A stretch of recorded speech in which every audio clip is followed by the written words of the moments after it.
اب جب آپ اتنی ساری باتیں کرتے ہیں نا تو لوگ آپ کی وہ پہلی والی بات پہ چلے جاتے ہیں جب آپ نے میرے ساتھ پہلا پروگرام کیا تھا اور آپ نے کہا تھا دنیا خاتمے کی طرف بڑھ رہی ہے. اگر دنیا خاتمے کی طرف بڑھ رہی ہے تو اس سے پہلے امام مہدی کا ظہور ہونا ہے. اب کچھ جانب سے وہ پیدا ہوں گے, کچھ جانب سے ظہور ہوگا, یہ ایک اپنی ڈیبیٹ ہے. اس کے ساتھ ساتھ ہی سوال لے لیں, پھر آپ اپنی ڈیبیٹ کر لیجئے گا کیونکہ وقت میرے پاس کم ہے. یہ جو 3 اہم خطابات ہوئے ہیں یا اعلانات ہوئے ہیں, تکرار سے سوال کر رہی ہوں, یہ کس طرف اشارہ ہے؟ یعنی ایران, حسن نصر اللہ, اسماعیل ہانیہ, ان تینوں نے جو بات کی ہے ابھی حالیہ 2-3 دن پہلے, یہ کس طرف اب جا رہے ہیں؟ یا تو اس طرح رہے کہ اسماعیل ہانیہ نے کانفرنس کے اندر جو پاکستان میں ہوئی تھی علماء کانفرنس, اس میں کہا تھا کہ پاکستان صرف دھمکی دے دے جنگ رک جائے گی. آسان تو حل آپ کے پاس تھا, آپ دھمکی جوگے بھی نہیں رہے. دھمکی تک نہیں دی. ہاں, مولوی جو تھے, بڑے مولوی صاحب نے فتویٰ دیا جہاد واجب ہو گیا, اسی میں دیا تھا نا فتویٰ. چھوٹا مولوی صاحب اس کے فوراً بعد کھڑے ہو کے بولتا ہے اللہ کے واسطے کوئی ہمیں غزہ کا رستہ بتا دو. مطلب 2024 میں جنت کے تو سارے رستے آپ کو پتہ ہے, غزہ کا ہم بتائیں گے؟ بھائی جاؤ وہاں پہ اردن میں جاؤ, وہاں پہ مصر میں جاؤ, تمہارے ہم مسلک حکومت ہیں, وہاں سے رستے میں جاؤ. جس کو جانا ہوتا ہے رستے تھوڑی پوچھتا ہے, جاتا ہے اور جہاد کرتا ہے. بہرحال امام مہدی پہ آئیے, مسئلہ یہ نہیں ہے کہ پیدا ہوں گے یا ظہور ہوگا, یہ برحق ہے کہ آمد ہے.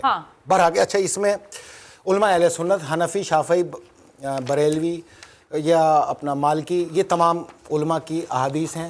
اس میں ایک چیز مشترک ہے جو سب سے امپورٹنٹ ہے کہ اولاد فاطمہ زہرا اور مولا علی ہوگا.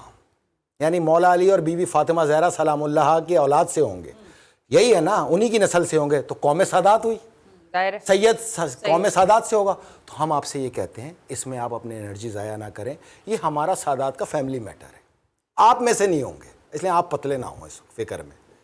جب آئیں گے, اب کیسے آئیں گے, ہمارے اس کے ندائے آسمانی آئے گی.